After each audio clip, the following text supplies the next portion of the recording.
going to show you guys one of my other favorite front headlock attacks.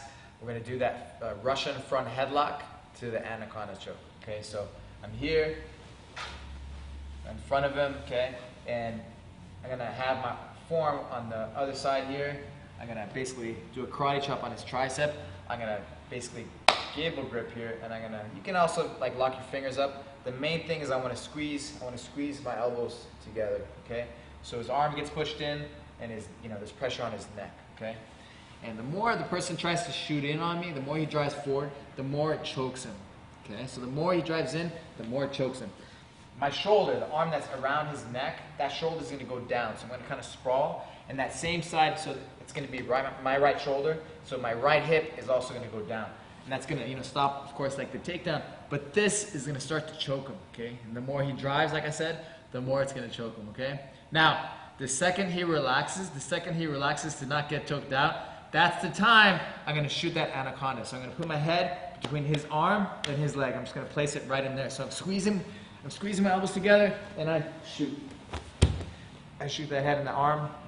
I shoot my head between his arm and his leg. From here, guys, look. I keep squeezing my elbows, and you guys can start walking your feet in, okay?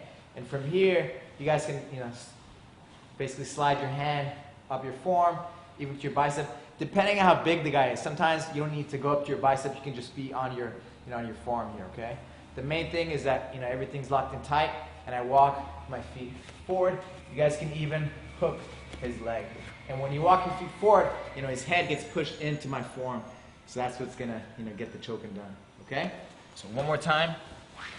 Back a little bit more. So I'm here, one forearm across, on one side of the neck. The other one, I do a karate chop on the tricep. I squeeze my elbows together. My shoulder is on the back of his neck. My shoulder is on the back of the neck. Okay? My same side hip is down, and that's gonna stop like the takedown. And this is gonna start doing the choking. The more he shoots in, the more it's gonna choke him. Once he relaxes, so I can get the choke from here, just squeezing, right? Okay, taps, okay? Or he relaxes. As soon as he relaxes, look, I shoot my head between his arm and his leg, and there I am, okay? Right away, I start walking my feet in. You can keep this grip, or you can shoot that Anaconda, right? Boom, boom, boom, and hook the leg here, and finish that choke from there, okay? It's a great way. I'm sure you guys remember those old Pride Fight championships with Minotauro, finishing people with those Minotauros, finishing people with those Anacondas. The main thing for me is what my arms aren't long enough, and so sometimes my hands would open up, or I wouldn't have enough leverage. But like this, setting up these front headlocks like this, it allows me to have a lot of control and gives me a lot more leverage to finish the Anaconda and also the other one that I showed. Okay?